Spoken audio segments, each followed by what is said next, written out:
전도사님의 우리 교과 공부를 또 저희들에게 영의 양식으로 주실 때 풍성하게 우리 성도님들 은혜 받기를 진심으로 기도합니다.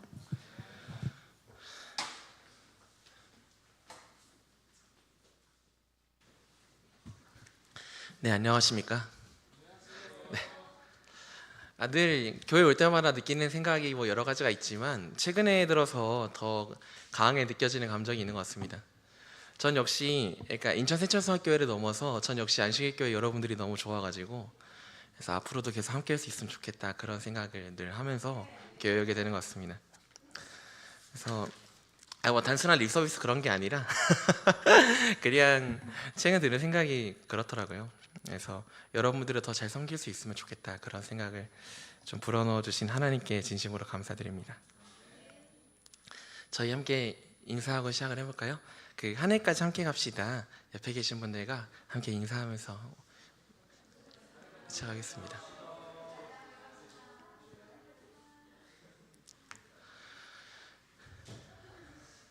네. 원래 설교할 때 앞에서 사담 늘어놓지 마세요 그런 경고를 되게 많이 받거든요, 신학과에서. 근데 최근에 그냥 친구들하고 얘기를 하면서 느꼈던 건데, 이제 보통 친구들하고 점심 먹으면서 이런저런 이야기를 하지 않습니까? 그래서 이번에 신학 뭐 어느 파트를 공부했고 어느 신학자가 이런 말 했는데 너의 생각은 어떠냐 이런 이야기들을 친구들하고 나누거든요.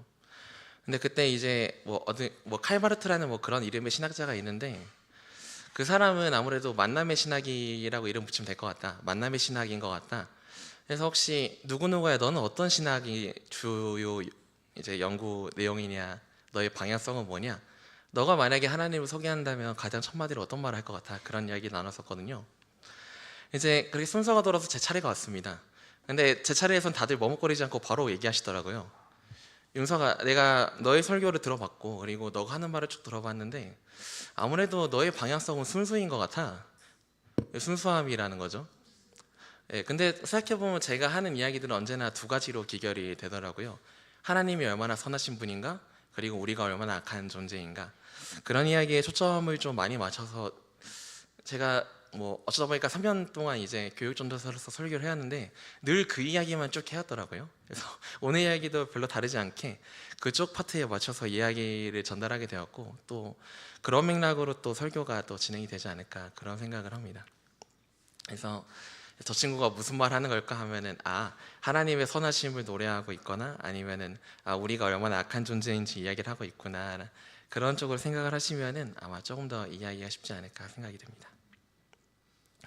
이번 교과 TMI 이번 주 내용은 자녀의 친구를 집으로 초대하세요, 그리고 이웃이나 동료에게 비타민을 나눠주세요, 그리고 필요한 사람에게 물티슈를 건네주세요. 어찌 보면 옆 사람들에게 되게 작은 선물이지만 받았을 때 확실하게 사랑을 느낄 수 있는 그런 내용들이 많더라고요. 그래서 뭐 비타민을 나눠주진 않았는데 이제 친구들이랑 저랑 이제 서로 선물 주고받는 그런 과정이 있었구나라는 걸 좀 알 수 있는 그런 TMI였고요. 그리고 다음 주 TMI는 좀 더 이제 무거운 주제가 이어지더라고요. 그래서 장례를 치르는 가정에 음식을 가져다 주세요. 그리고 군 복무 중인 아들에게 편지나 카드를 보내세요. 그리고 그대에게 친절을 베푼 사람에게 감사하다고 말하세요. 그래서 이번 주나 지난주도 그렇지만 TMI는 옆 사람들에게 소중한 친절을 나눠보지 않겠습니까? 그런 주제로 많이 기결이 되는 것 같더라고요. 그래서 이런 TMI를 통해서 옆 사람들에게 내가 너를 사랑한다라는 표현을 이제 아낌없이 하는 우리 성도님이 되었으면은, 그리고 저도 되었으면은 좋겠습니다. 13과입니다. 그래서 어떻게 1기 교과가 벌써 끝났습니다. 벌써 이제 범이 오고 있다라는 내용을 이렇게 깨닫게 되니까 시간 저 빨리 가는 것 같더라고요. 벌써 1기가 끝났습니다. 이번 13과는 골로새서 맨 마지막 내용이죠. 제목은 하나님의 모든 뜻 가운데 서라고요. 그리고 기억절은 뭐 뜬금맞을 수는 있는데 데살로니가전서를 인용해 주셨습니다. 범사에 감사하라. 이것이 그리스도 예수 안에서 너희를 향하신 하나님의 뜻이니라. 그래서 왜 이 기억절을 주었지 하고 제목을 보니까 바로 알겠더라고요. 하나님의 모든 뜻이 뭔지 모를 수 있잖아요. 근데 그것이 모든 일에 감사하는 것과 예수님 안에서 그것이 예수님을 통해서 우리들에게 주고 싶은 하나님의 메시지라는 것을 그 가운데 서길 바라는 저자의 마음이 있었구나라는 걸 알게 되었습니다. 결론은 이렇게 해주시더라고요. 단절된 고대 세계에서 교회를 연합하고 함께하게 하는 것은 큰 도전이었다. 바울의 선교는 전략적이었다. 그리고 방문, 편지 등을 통해 사랑과 교회가 함께 일하도록 연결하였다. 그의 편지는 사랑과 관심을 전하였고 믿음을 강화하여 다른 이에게 복음을 전하게 하는 방식이었다. 초기 교회의 선교와 기도는 분명한 초점을 가지고 있었다. 이렇게 주제 하나가 끝났고요. 그리고 두 번째 주제는 우리는 두 주인을 섬길 수 없다. 세상에 속하지 않기 위해 깨어 기도하며 필요한 준비를 해야 한다. 용서와 정결함을 위해 돌아오라는 호소와 심판의 시험을 견딜 수 있도록 회개하고 합당한 열매를 맺으라는 요청은 지금 이때에도 반복된다. 그래서 첫 번째는 이제 어떻게 선교가 뭐고 어떻게 선교할 건가요? 그리고 두 번째 주제는 우리 회개합시다 이렇게 이야기를 전달하게 되더라고요. 왜 하필 회개의 기별일까? 이거 전달할 때마다 살짝 무서워지는 마음이 있는데, 네, 그래도 어떤 메시지든 하나님께서 주신 거니까요. 그래서 있는 그대로 설교하도록 하겠습니다. 그래서 처음에 소지 시작하니까 이제 바울이 무난한 이야기에서 이제 마지막 멘트까지 묶어 놓으셨더라고요. 그래서 처음 이제 보니까 두기고 그리고 오네시모 이렇게 두 사람이 나오더군요. 그래서 바로 머뭇거릴 거 없이 이 두 사람이 어떤 분인지 살펴보기 시작했습니다. 그래서 바울이 이 사람을 골로새에 보낼 목적과 어떤 마음으로 보냈을까? 그리고 그것을 보고 우리가 느낀 점이 있다면 무언가 배울 수 있지 않을까? 그런 생각이 들었거든요. 마침 교과에서도 이 사람들은 이런 사람들입니다 하고 쭉 설명을 해주셔서 그래서 같은 방향으로 가게 되었습니다. 두기고는 그 성경에서 이렇게 한 5번 정도 등장하는 분이더라고요. 보통 바울 하면 디모데라는 동역자가 있었습니다 이렇게 생각이 많이 드는데 오늘 내용 읽으면서 디모데 말고도 정말 많은 동역자가 있었구나라는 걸 알게 해주더라고요. 그래서 이 두기고라는 사람은 어떤 사람이었나? 사랑받는 형제, 주 안에서 신실한 일꾼입니다. 이 메시지가 어느 곳에서든지 계속 나오더라고요. 바울의 항상 소개문이 이렇게 주어져 있어서 이 사람 신앙에서 진짜 바로 서 있는 사람이었구나. 바울이 나름 좀 깐깐한 눈을 가지신 분이어서 내가 믿는 동역자다 이런 얘기를 아무한테나 잘 안 하는 걸 제가 좀 몇 번 확인했었거든요. 대표적으로 마가 사건 보면서 또 그런 걸 많이 느꼈고요. 근데 이런 사람이 이 사람은 진짜 믿을 만한 사람이다 얘기하는 건 정말 믿음직했다라는 거기 때문에 그래서 하나님 위해 헌신할 사람이었다라는 걸 알게 되었고 그리고 두 번째로 이 사람이 생각하는 방향성은 늘 똑같더라고요. 각 교회나 아니면 사역자에게 필요한 점이 있으면 그 사람에게 늘 보냄을 받는 사람이었다. 그래서 골로새 교회에 도움이 필요할 것 같아서 골로새에 보내고 또 에베소로 가기도 하며 또 한편으로는 디도에게 보내심을 받았었던 그런 사람이었구나. 그래서 이 모든 걸 봤었을 때 바울이 가장 신뢰하는 친구 중에 한 명이었구나라는 걸 알게 되었습니다. 근데 또 이 사람의 특이한 이력은 뭐냐면 왜 바울이 예루살렘으로 돌아갈 때 마지막 이제 3차 선교 여행 끝나고 돌아갈 때 엄청난 핍박이 기다리고 있다라는 게 계시가 되지 않았었습니까?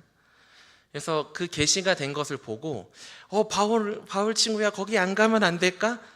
그거 꼭 가야 돼? 하고 수많은 사람들이 말렸고 가지 않았으면 좋겠다. 그런 이야기 전했을 때 바울은 나는 가야 합니다. 우리는 오직 전진뿐 이런 기별을 이렇게 전하면서 가지 않습니까? 근데 그 같이 갔던 친구 중에 한 명이 두기고더라고요.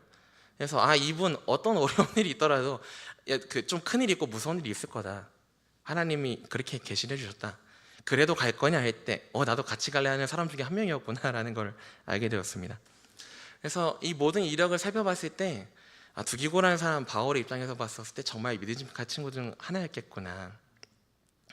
또 에베소로 간 이력을 보면 디모데가 바울을 만나러 가기 위해서 에베소로 잠시 비워야 했었을 때 그 디모데를 대신해서 에베소로 챙길 사람으로 두기고로 보내는 과정이 있었더라고요. 그래서 그 모든 과정을 봤었을 때 영적으로도 그리고 실제적인 삶에 있어서도 엄청나게 의지가 되는 친구였구나. 그래서 골로새에 왜 방문하냐? 바울의 일을 알려주고 너희들의 마음에 위로를 주려고 보내. 근데 바울의 기별들이 있다 보면 마음의 위로는 마음의 예수님을 모실 때 시작이 되거든요. 그래서 그 사람들에게 바울이 어떤 처지가 있는지 그리고 바울이 어떤 마음을 가지고 있는지 한편으로는 어떻게 예수님 만나게 도와줄 수 있을까? 그 골로새 사람들의 신앙을 좀 더 바르게 세워주기 위해서 보냄을 받았구나라는 걸 알게 되었습니다. 오네시모는 여기서 좀 다르게 등장하더라고요.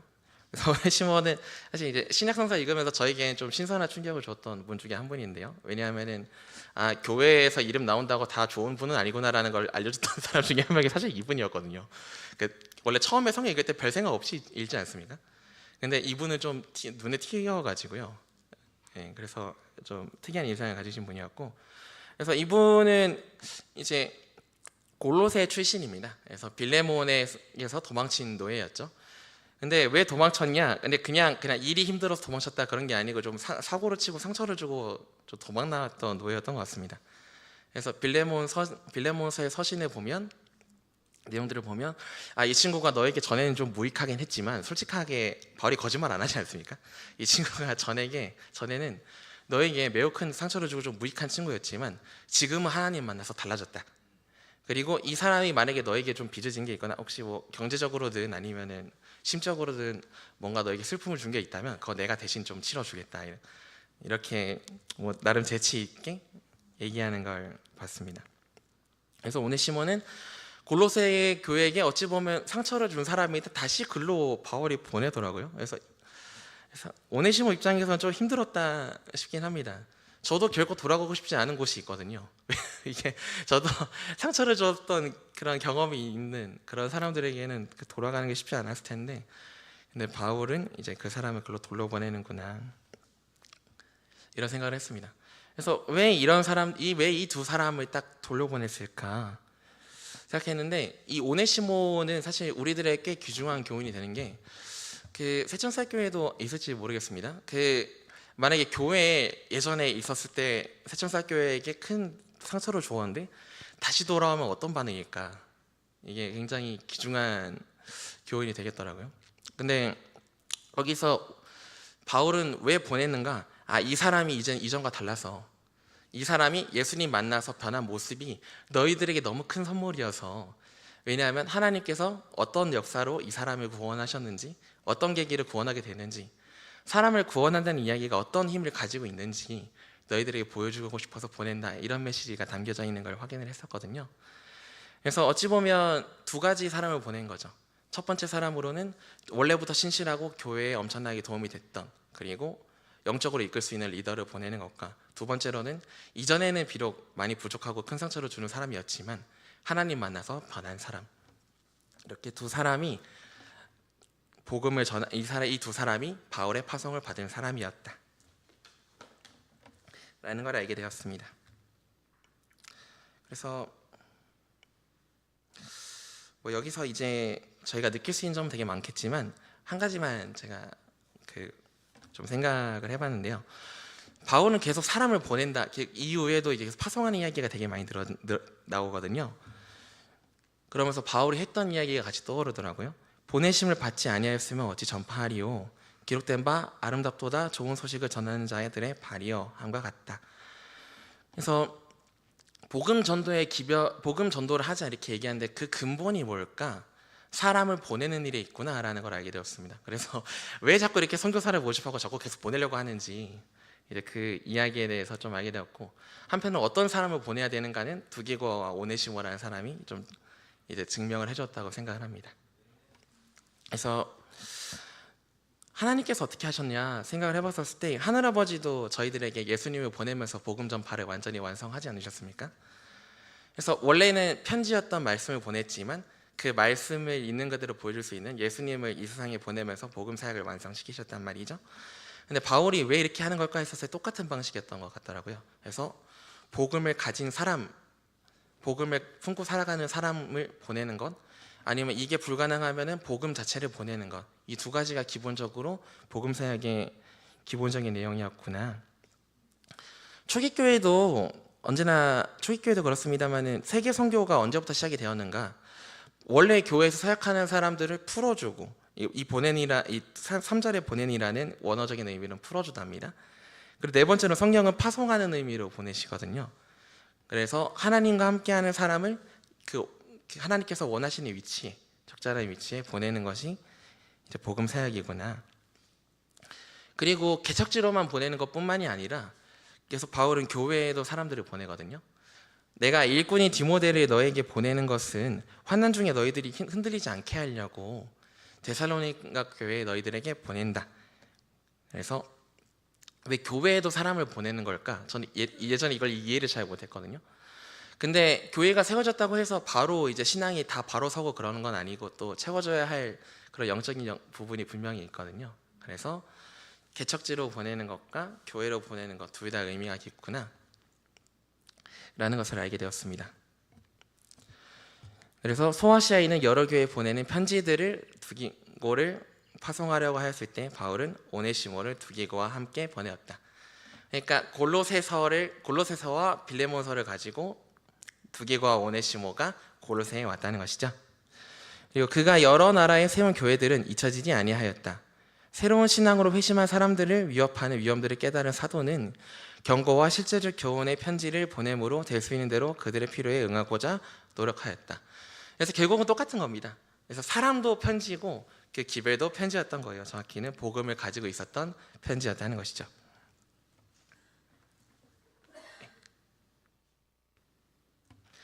그래서 바울은 똑같이 이제 사람들에게 얘기합니다. 너희는 우리의 편지라고. 그래서 너희는 우리로 말미암아 나타난 그리스도의 편지다. 그래서 그분은 우리를 새 언약의 일꾼이 되기에 만족하게 하셨다. 율법의 조문으로 하지 않고 오직 성령님으로 하셨다. 그래서 우리 모두는 다 이런 편지가 같은 사람이 되어야 되는구나.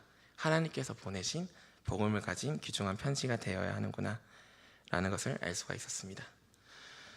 그래서 이 새 언약의 일꾼 이 얘기를 쭉 읽어보면서 생각을 해봤는데요. 이 내용이 에스겔서에 나온 내용이었더라고요. 그래서 하나님께서 성령을 저희들에게 보내주시는데 그 성령이 마음에 머무는 사람은 어떤 변화가 이루어지는가. 너희 하나님 여호와께서 네 마음과 네 자손의 마음에 할례를 베푸실 것이다. 너로 마음을 다하여 뜻을 다하여 네 하나님 여호와를 사랑하게 하사 너에게 생명을 얻게 하실 것이다. 맑은 물을 너희에게 뿌려서 너희로 정결케 하되 곧 너희 모든 더러운 것에서와 모든 우상 숭배에서 너희를 정결하게 할 것이며 또 새 영을 너희 속에 두고 새 마음을 너희에게 주되 너희 육신에서 굳은 마음을 제거하고 부드러운 마음을 줄 것이며 또 내 영을 너희 속에 두어 너희로 내 율례를 행하게 하겠다. 너희가 내 규례를 지켜 행할지라.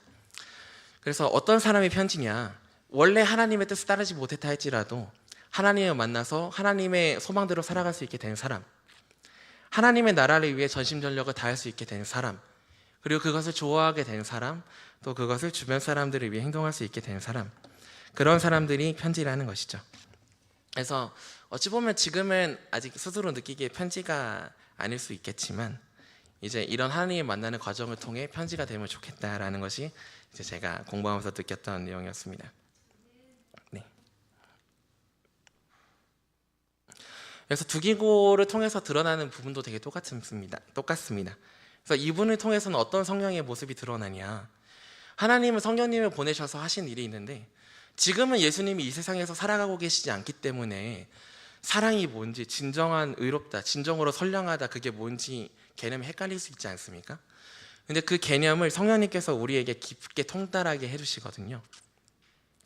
그래서 지혜 있는 자는 예수님을, 하나님을 마음속에 모시는 분인데 그런 사람들은 하나님에 대한 이해가 깊기 때문에 어떻게 하면 사람들을 올바른 길로 인도할 수 있게 되는지, 어떻게 하면 사람들에게 하나님을 소개할지, 어떻게 하면 그 사람과 함께 의로운 길을 걸어갈 수 있는지 잘 알 수 있게 된다는 것이죠. 그리고 또 하나님께서 친구에게 자신의 계획을 숨기지 않겠다고 말씀하셨거든요. 그래서 하나님하고 친구가 돼서 성령님이 내 마음을 모시게 된다는 일이 단순히 뭐 기분이 좋다 그런 일이 아니라 이제 성경에 대한, 하나님에 대한 이해가 늘어나게 되는 깊은 계기가 되고, 또 다른 사람들에게 보통 되게 고민 많이 되거든요. 너 안식일 왜 지켜? 믿음이 뭐야? 사랑이 뭘까? 어떻게 하면 예수님을 만나게 되는 거야? 이런 질문에 사실 답변해 줄 때 되게 마음이 복잡해지거든요. 이걸 어떻게 설명해 주지? 제가 부모님한테도 설명하다가 돌아갔던 게 한두 번이 아닙니다. 너 안식일에 교회 왜 가? 잠깐만요. 다음 시간에 와서 설명해 주면, 야 윤성아, 사람이 부활을 어떻게 하냐? 죽어 모이면 어떻게 깨어난다는 거야? 잠깐만요. 좀 공부하고 오겠습니다. 이랬던 적이 많은데 이게 제가 마음에 예수님을 안 모시고 있어서 그런 불상사가 있었던 거구나. 그런 걸 알게 되었습니다. 또 다른 한편으로는 아까 두기가 보여줬던 모습 중에서 그 시편에서 이 말하고 좀 많이 어울리더라고요. 내 영혼을 소생시키시고 자신의 이름을 위하여 의의 길로 인도하신다. 내가 설령 사망의 음침한 골짜기로 다닐지라도 해를 두려워하지 않을 것은 주님께서 나와 함께 하셔서 주님의 권능으로 저를 보호하실 것을 제가 알고 있기 때문입니다. 그래서 어떤 어려움이나 어떤 손해, 하나님 위해 손해 봐야지? 손해 봐야 되나? 당연히 손해 봐야지. 복음 사역을 이뤄야 되는데 내가 잃어버리는 게 인간적으로 생각하기 너무 많네. 이 정도는 뭐 당연히 희생해야지. 복음 사역을 하다가 내 명예, 자존심, 사회적인 그런 이미지라고 해야 될까요? 그런 것도 다 잃어버리게 생겼네. 다른 사람, 내가 사랑했던 사람들에게 욕먹게 생겼네. 욕 먹어야지, 이런 마음까지 가지게 되고, 더 나아가서는 목숨까지도 버리는 사람이 된다라는 것을 알려주었고요. 오네시모를 통해서는 저희들이 사실 의로운 사람이 된다는 기대가 그게 크지 않지 않습니까? 이제 그래서 제가 사실 교회 다니면서 가장 많이 들었던 내용은, 원래 사람은 범죄하는 거고 뭐 죄 짓는 거고 그냥 이 세상 살아가면서 이런저런 죄 짓다가 하나님께 용서받고 천국 가는 거다, 이런 이야기들을 되게 굉장히 많이 들었었거든요. 근데 성경과 하나님께서는 전혀 다른 이야기를 계속 하셔서, 성령님께서 그리고 예수님께서 우리에게 흘려주신 보혈이 정말 사람을 의로운 길로 인도하는 데 힘이 부족할까? 그분의 희생이 우리의 마음을 바꾸는 데 부족할까라는 질문을 계속 하시더라고요. 그리고 사실 우리가 마음이 괴로웠던 이유는 계속 주기적으로 범죄를 하기 때문에 늘 이렇게 고개를 숙이고 사는 건데, 하나님이 그 문제를 해결해 주시지 못하실까? 우리의 양심을 깨워주시지 않을까? 성령님께서. 그리고 예수님 흘리신 그 보혈이, 그 가치가, 그것이 우리 죄인들을 구원하기에 정말 부족하고 하나님을 섬기게 못하게 할까? 라는 질문 던지는데, 오네시모가 바로 그 증거였더라고요. 예전에는 무익한 사람이었지만 이제 이후에는 모든 사람에게 의롭고, 심지어 골로새 사람들과 바울을 섬기기에, 하나님을 섬기기에 적합한 사람이 되었다. 그래서 이것을 보면서 되게 많은 반성을 하게 되었습니다. 그래서 이제 핑계 그만하고, 이제 하나님께서 하셨던 수많은 말씀 들었지만 그냥 애써 무시하거나 이거는 인간이 할 수 없는 일, 아니면은 죄인은 원래 이렇게 사는 거다라는 생각으로 많이 살았었거든요.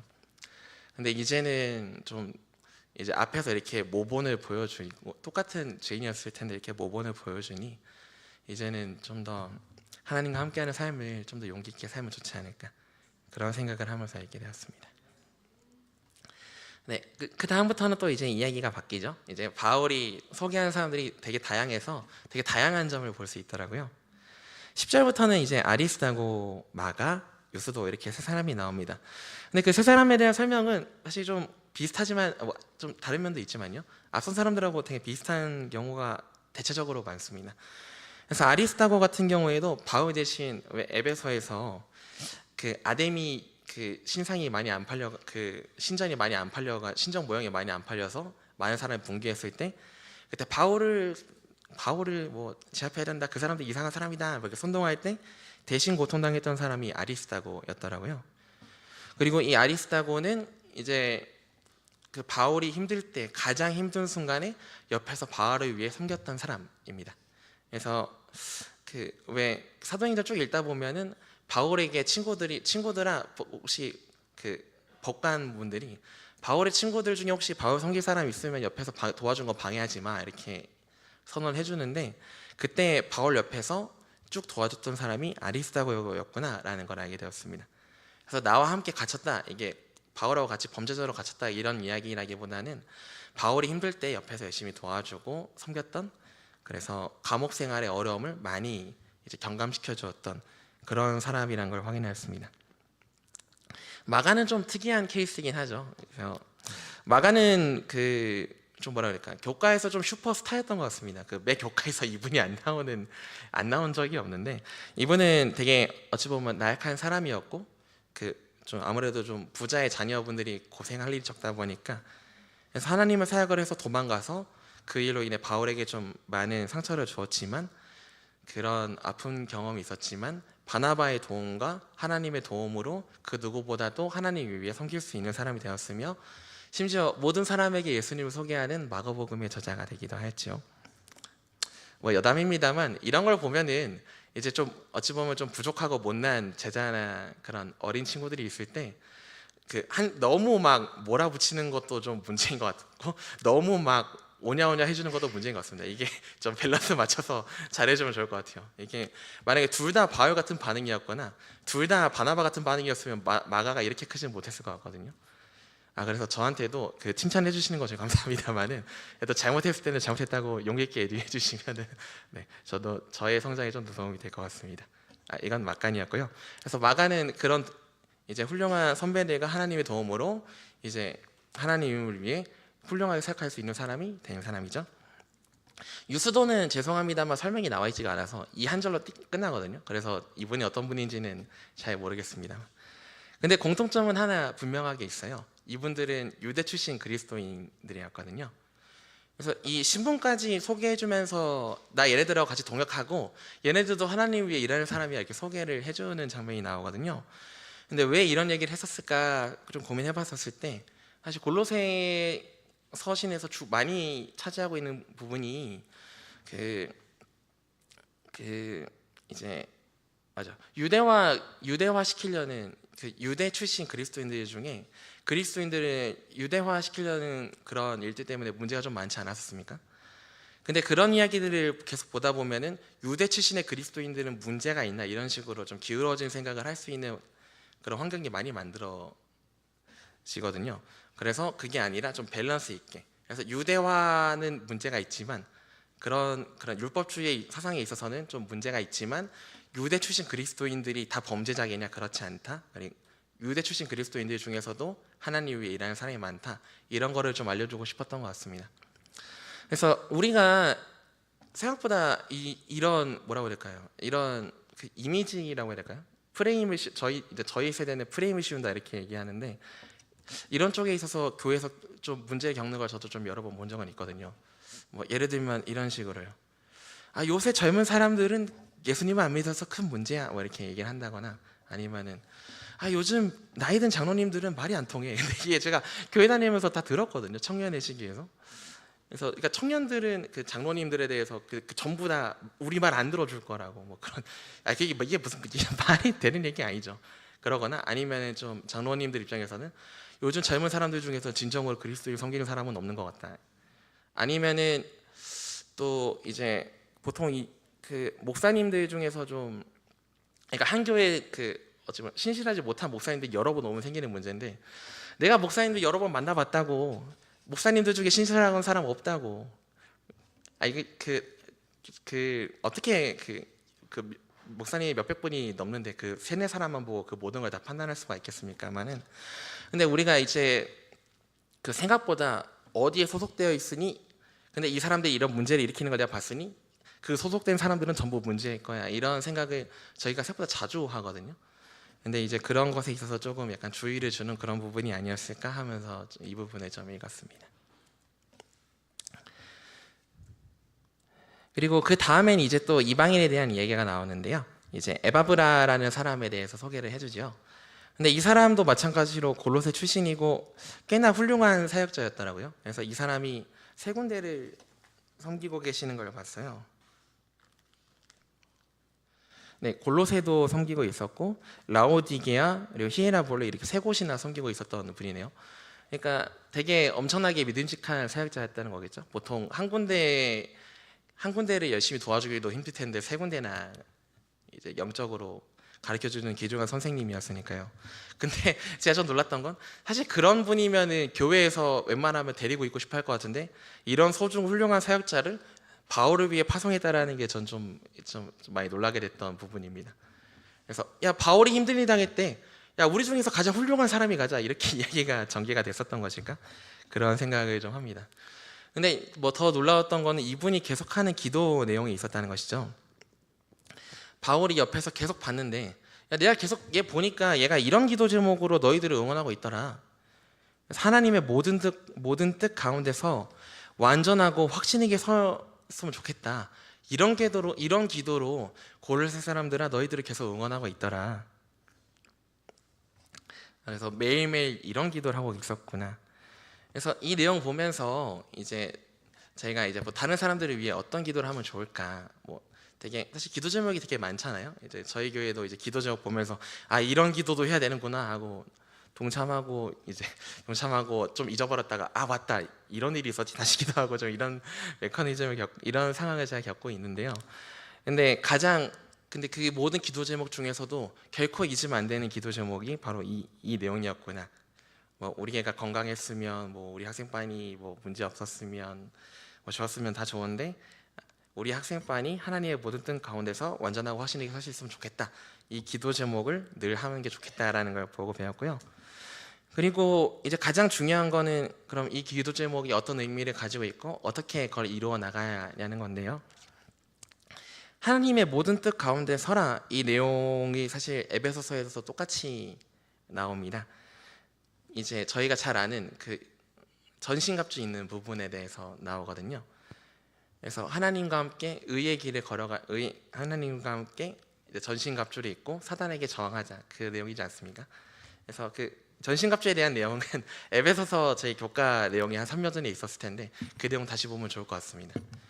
그래서 간단하게는 올바른 신앙 태도에 대한 내용들을 하나하나 그 갑주에 비유해서 설명해 준 내용이었죠. 그래서 하나님의 전신갑주를 입고 하나님께서 바라시는 신앙 태도로 살아가는 것이 하나님의 모든 뜻 가운데 서는 데 가장 중요한 요인이 되는구나 라는 걸 바울이 서신을 통해 알려주었고요. 완전은 뭐냐? 완전은 하나님께서 그 생각보다 많이 쓰시는 단어입니다. 그래서 아브라함하고도 그 할례에 대한 얘기를 나눌 때 너는 완전하라, 그 다음에 할례의 이야기가 나오거든요. 그래서 완전하라라는 것은 뭐 이런저런 생각을 나눌 수 있겠지만 가장 기본적으로는 하나님의 성품에 참여하는 것을 바탕을 두고 있다라는 것을 저희가 아브라함에게 준 조언을 통해서 알 수가 있다는 것이죠. 근데 그 완전에 대해서 어떻게 해야 되냐? 저자는 빌립보서 3장을 짚어주고 있습니다. 내용은 무슨 내용이냐? 계속 하나님을 바라보고 하나님께 계속 달려가는 삶을 살아야 된다는 것이죠. 그래서 우리가 어떻게 예수님을 위한 뜻을 살 수가 있지? 되게 고민 되게 많지 않습니까? 그 해답은 뭐냐? 바울도 우리랑 똑같은 사람이었을 텐데 예수님 만나고 이후부터 넘어지지 않고 어떻게 계속 전진 목숨도 아끼지 않고 계속 하나님의 뜻대로 살아가고 어떻게 그 모든 사람들에게 사랑을 주고 다 신경 쓰면서 지냈는가? 그 비결은 난 언제나 예수님을 바라보고 그분께 나아가는 삶을 살았고 나는 내 신앙 수준이 얼마인지 나 점검해 본 적이 없다. 나는 그냥 내가 얼마나 이뤘는지 뭐 내 지금 신앙 수준, 이제 나는 일주일에 성경을 한번 읽을 수 있게 됐지 뭐 이런 거 따진 적 없고 그냥 무조건 계속 하나님이 어떤 분이었지? 이런 점이 있구나, 이거 배워야겠다, 이렇게 지내야지 하고 순종을 하고 또 배울 거 없나? 예수님 이런 품성을 또 보여주셨구나, 이거 보고 나도 그럼 이렇게 살아야지 보고 배우고 하나님의 힘으로 순종하고 다시 또 하나님 보고 또 어떤 점을 배울 수 있을까, 계속 이걸 반복했다라는 것이죠. 그래서 계시록에서도 자신을 알파와 오메가로 소개하시면서 하나님이 난 알파와 오메가요 소개하시면서 이기는 자는 이렇게 응원해 주시거든요. 그래서 달리 말하면 하나님을 처음부터 끝까지 꾹 붙잡고 있는 것이 비결이었다라는 것이죠. 그래서 우리가 하나님의 뜻대로 사는 데 있어서 뭐 많은 고민이 있을 거예요. 이거 내가 할 수 있을까? 내가 이대로 살아갈 수 있을까? 근데 예수님을 붙잡고 하나님을 붙잡고 살아가니까 이게 된단 말이죠. 아니 이게 왜 되지? 하고 그렇게 살아가다가 나 예수님 믿는 거 여기까지 했으면 됐지 하고 휙 놓으면 갑자기 또 예전의 내 모습이 나오게 된다는 것이죠. 그래서 예전의 내 모습이 나오는 것도 되게 신비한 경험일 거예요. 내가 갑자기 내 삶이 달라졌고 좀 올바르게 살길래 이게 내가 좀 품성이 바뀌었나 그런 건 줄 알았는데 그게 아니라 하나님의 힘으로 이걸 지켜오고 있었던 것이었구나. 그래서 그렇게 넘어진 경험은 다음에는 그럼 하나님을 계속 더 열심히 붙잡고 다시 넘어지지 않고 잘 지내보자라는 귀중한 계기가 되겠죠. 서 있다라는 내용은 마찬가지로 이제 그 간단히 얘기하면은 사랑하는데 예수님은 언제나 서로 사랑하라 이렇게 응원해 주셨거든요.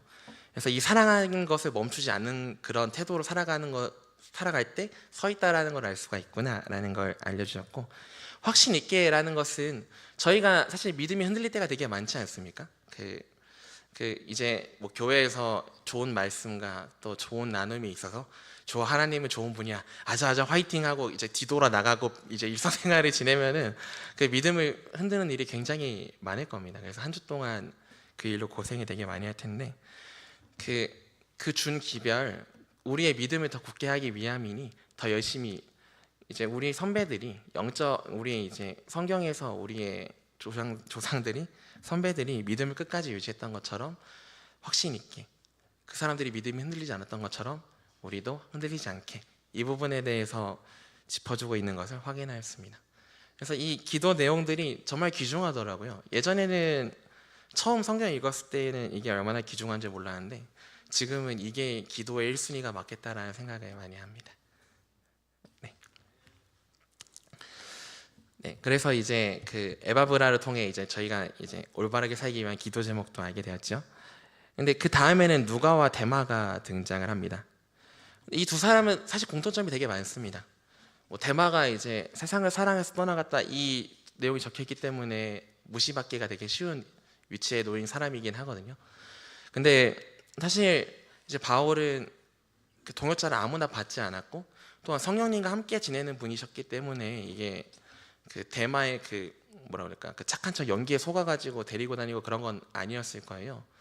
또 대마는 이제 나 동역자야 하고 막 그 바울이 자신 있게 소개하는 그런 내용에 있어서도 항상 바울과 같이 고생하는 내용들이 많이 적혀 있었거든요. 같이 감옥에 같이 수용이 되어 있거나, 아니 그렇게 열심히 하나님을 위해 사는 사람인데도 넘어질 수가 있네.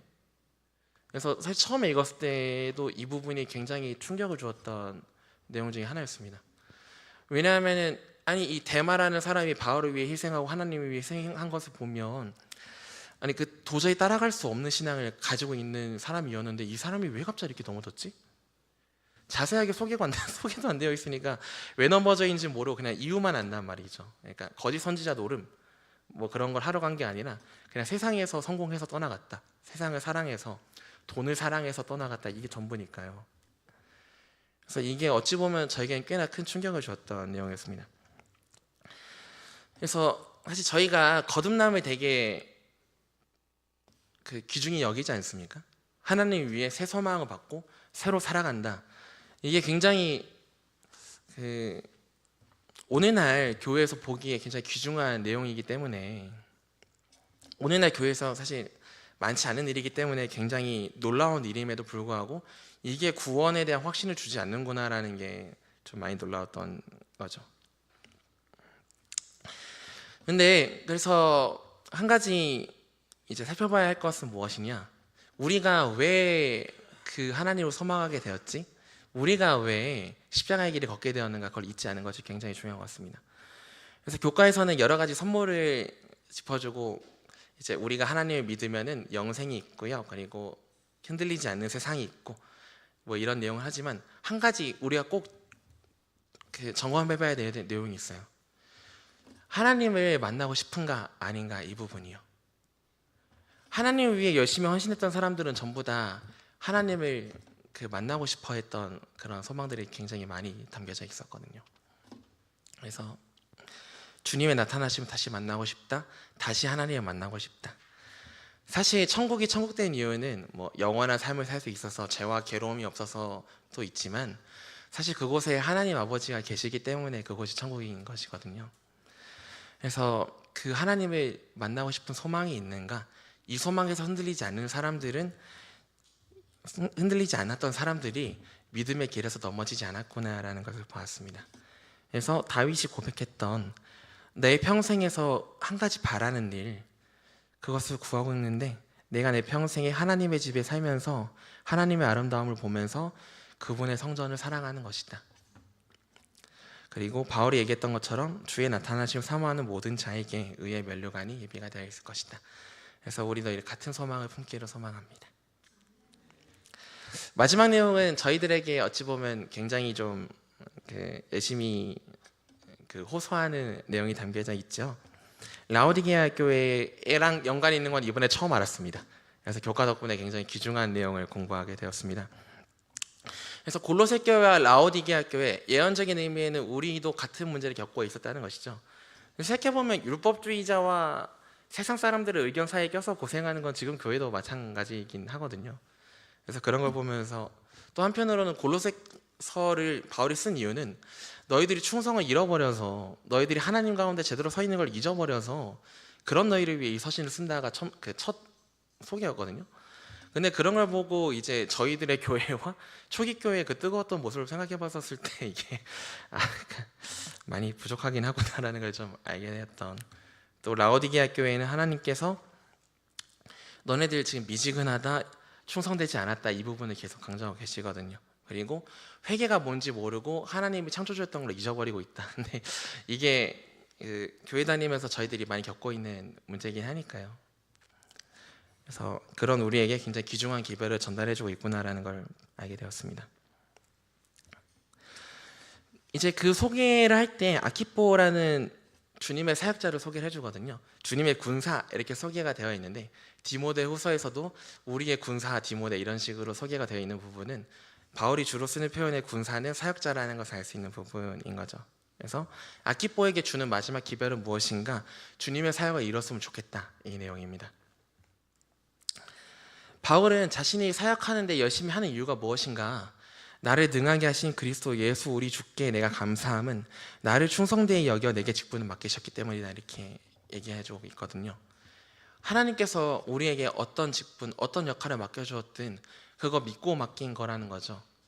물론 이제 나 전도사직 안 주면 교회 안 다닐 거예요 해가지고 억지로 얻은 거면은 그걸 내려놓는 게 첫 번째 활동이겠습니다만, 그게 아니라 이 사역을 위해 희생할 사람이, 함께 희생할 사람이 필요합니다. 혹시 함께 하지 않으시겠습니까? 라는 제안이 들어오고 이제 그 과정을 통해서 그 일을 하게 되었을 때 하나님께서는 그 일을 우리에게 믿고 맡겨주셨다라는 것이죠. 열심히 해내줄 거라고. 그래서 아까 편지 이야기처럼 하나님의 성품을 하나님께서 아끼시는 사람들에게 드러내줄 것이라고, 그리고 하나님께서 사랑하는 사람들에게 하나님이 어떤 분인지, 어떤 걸 전달해주고 싶은지, 그리고 그 일을 이루어내기 위해서 모든 열정을 다해줄 것을 믿고 맡기셨다는 겁니다. 그래서 저에게 적용을 하면은 하나님께서 저에게 전도사 직분을 허락하신 것도, 그리고 이 교회에서 사역하게 섬기기를 허락해 주신 것도, 학생들을 맡겨주신 것도 다 그 사람들에게 열정을 다해줄 거라고, 하나님의 사랑을 있는 그대로 전달해 줄 거라고 믿고 맡겨주셨다라는 것이죠. 그래서 그런 하나님 위해서 열심히 해낼 것이다, 이런 것을 좀 짚어주고 싶으셨던 것이 아닌가. 네. 그래서 이런 내용들을 이뤄내기 위해서는 이런 일을 이제 마지막 때 이뤄낼 사람들이 있다라는 것이죠. 그래서 마지막 때에 빛으로, 그리고 왕들은 네 비치는 광명으로 나올 것이다 얘기해 주는데, 그 빛이 어디서 나오는 것이냐? 하나님께서 입혀주시는 빛나고 깨끗한 옷이다. 근데 이 옷이 무엇이냐? 성도들의 옳은 행실이라고 얘기해주고 있거든요. 그래서 하나님께서 주시는 힘을 바탕으로 하나님의 성품을 있는 그대로 드러나는 것이 마지막 때 가장 강렬한 선교가 될 것이다. 이것이 하나님께서 우리에게 주신 이야기다.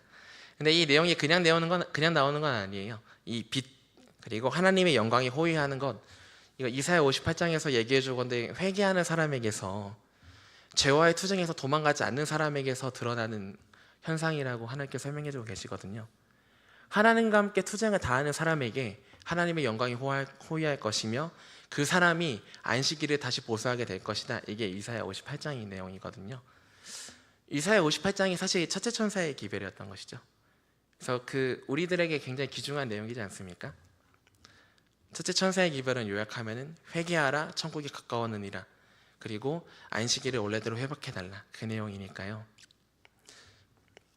그래서 그 기별은 다른 사람들에게 전파하기 전에 우리에게 먼저 적용해야 될 내용이라는 것이죠. 그리고 그 말을 진중하게 받아들이는 사람에게 하나님의 성령의 도우심이 있을 것이다.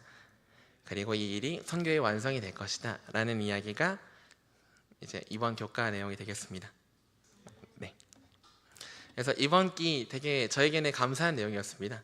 되게 성경 되게 깊게 연구할 수 있어서 좋았고, 또 이렇게 주었던 이 교훈들이 우리의 삶에 큰 도움이 되기를 진심으로 소망합니다. 그래서 영적 친교 시간과 말씀 나눔 그리고 적용 시간이 있습니다. 그래서 4가지 정도 준비해봤습니다. 하나님께서 주신 직분과 사명을 어떻게 이루어 나가고 계십니까? 혹 하나님께서 믿고 맡겨주신 것처럼 충성하고 있지 않아서 반성해야 할 점이 있나요? 이게 첫 번째 질문이고요. 그리고 두 번째로는 하나님이 바라시는 사역자란 어떤 분이라고 생각하고 계신가요? 성령 충만한 사역자는 어떤 분일까요? 두 번째 내용이고요. 세 번째로는 하나님께서 꼭 입혀주셨으면 하는 아름다운 품성은 무엇인가요? 그리고 네 번째로는 안식일에 하나님께서 우리에게 평화와 안식을 주시는 것처럼 다른 사람들에게 평화를 주려면 우리는 어떻게 해야 할까요? 라는 질문으로 주제를 준비해 봤습니다.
성도님들, 저희 함께 기도하면서 오늘의 시간을 마무리하고자 합니다.